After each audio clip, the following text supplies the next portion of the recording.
There are places on this earth that don't just look beautiful, they feel like they were designed to slow you down. Switzerland is one of them. A country smaller than most American states, yet it holds glaciers, lakes the color of glass, cities that hum with quiet order, and silence so complete you can hear your own heartbeat. This is a journey through that silence, and everything in between. Our journey starts in Zurich, Switzerland's largest city, though large is relative here. Just over 400,000 people, tucked along the edge of a lake so clean that locals swim in it on their lunch break, dry off, and walk straight back into a board meeting like nothing happened. It's a city that doesn't try to impress you. It simply works. The trams run on time down to the second. Not the minute, the second. The streets are spotless, almost unnervingly so. There's a quiet discipline to the place, the kind that comes from centuries of getting things right and never quite seeing the need to make a fuss about it. And yet, step away from the glass towers and banking headquarters and wander into the old town's narrow cobblestone alleys, and the city tells a different story. Centuries-old guild halls, once home to blacksmiths, weavers, and merchants, sit quietly beside modern cafes, their painted facades barely touched by time. Church bells from the Grossmünster ring out over rooftops that have stood since the Middle Ages. It's as if history never really left. It just learned to live alongside everything that came after it. Zurich, in other words, is two cities folded into one. Efficient and ancient, modern and unhurried, and somehow it never feels like a contradiction.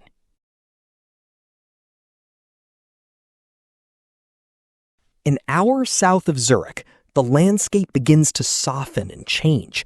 Lake Lucerne unfolds like something out of a painting. Still water, surrounding peaks, and at its edge, a wooden bridge that has stood, in some form, since the 1300s. The Chapel Bridge, or Kapellbrücke, is one of the oldest covered wooden bridges in Europe, its rafters lined with painted panels depicting scenes from Swiss history. In 1993, a fire tore through it, destroying most of the original structure in a matter of minutes. But rather than rebuild it as something new, the town restored it almost exactly as it had been. Because here, some things are worth preserving precisely as they were, splinter for splinter. A short walk away, carved directly into a quiet rock face, lies the Lion Monument, a memorial to the Swiss guards who died defending the French monarchy during the Revolution in 1792. The lion is shown wounded, dying, but still protective, a paw resting over a shield. Mark Twain once called it the most mournful and moving piece of stone in the world. Standing in front of it, in the hush of the surrounding gardens, it's difficult to disagree. Lucerne itself is small. You could walk from one end to the other in 20 minutes, but it holds the kind of unhurried stillness that makes you want to stay far longer than that, to sit by the lake and simply watch the light change on the water. From here, the journey turns upward, both literally and in feeling. Interlaken sits between two lakes, Thun and Brienz, each a different shade of turquoise, depending on the angle of the sun. It serves as the gateway to one of the most dramatic mountain regions on the planet, the Jungfrau, a trio of peaks that has drawn travelers, climbers, and dreamers for over a century. We board the train that climbs toward Jungfraujoch, nicknamed Top of Europe. It is, quite literally, the highest railway station on the continent, built over 16 years in the late 1800s and early 1900s, much of it carved by hand directly through solid rock, at a time when the engineering alone bordered on the impossible. As the train rises, the world outside the window transforms. Green valleys give way to pine forest. Pine forest gives way to bare rock.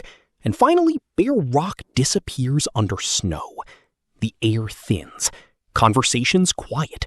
And by the time the doors open at over 11,000 feet, You're standing inside a different world entirely, one made of glaciers, where the Alps Glacier stretches out below, the longest river of ice in the Alps, slowly, almost imperceptibly, still moving. There's a particular kind of quiet at this altitude, not an empty quiet, a full one, full of scale, full of time, full of something that makes you feel appropriately, almost gratefully small. Back down in the valley, the story softens again. Towns like Grindelwald and Lauterbrunnen offer a gentler version of the Alps. Wooden farmhouses with flower-lined balconies, waterfalls dropping hundreds of feet straight off sheer cliff faces, and the distant, irregular rhythm of cowbells drifting across pastures that have looked much the same for 200 years. This is the Switzerland of postcards and ski resort posters. And remarkably, for the people who live here, it's simply Tuesday. Our final stop feels like a different country altogether. Geneva sits at the western edge of Switzerland, where French is spoken instead of German, and the pace softens into something a little more international, a little more outward-facing. This is the seat of the International Red Cross, the European headquarters of the United Nations, and home to the Jet d'eau, a single fountain that shoots water nearly 500 feet into the air, visible from almost anywhere along the lakefront.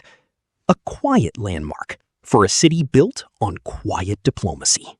Wander into Geneva's Old Town, though, and the international polish gives way once more to cobblestone streets and centuries-old buildings, lakeside cafes filled with conversations in half a dozen languages.